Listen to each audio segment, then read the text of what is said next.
So, as I was telling you, that the epithelial cells, they are specially uh, structured so as to facilitate in the transport of ions. Animals regulate the solute content of the body fluid that bathe their cells. Transport epithelia are the epithelial cells that are specialized for moving these solutes like sodium, potassium, chloride, etc. in specific direction. They are typically arranged in complex tubular network. They are also present in the gill lamellae of the crustacean gills. This is the structure. It is a marine bird and it has got nasal gland in order to balance the salt and water in the animal, that is for osmoregulation. The nasal salt gland, ducts, nostril with salt secretion, that is the salt is coming out, location of nasal gland in marine bird. So this is the organ which in marine bird helps in osmoregulation. If we closely see the nasal gland, you can see the tubules. On further observing the nasal gland in the section,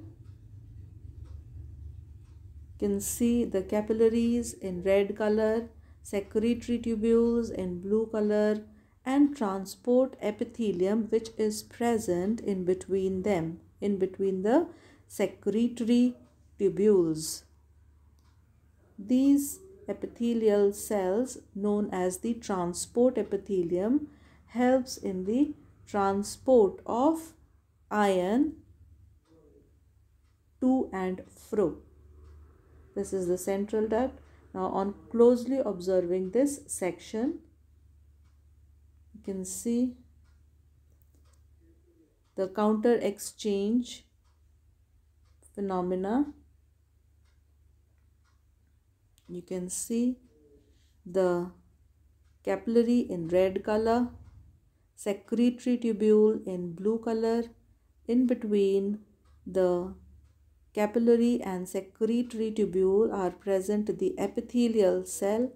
Blood carrying the salts are present in the blood flow.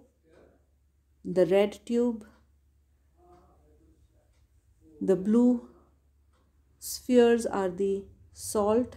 You can see the secretory cell of transport epithelium, lumen of the secretory tubule, and the concentration of ion. By counter exchange method, the ion is transferred to the secretory tubule. The blood flow in upward direction, and by counter exchange method, the concentration of ion is also more in the contact region via the epithelial cells, and in the secretory tubule the fluid is going downwards.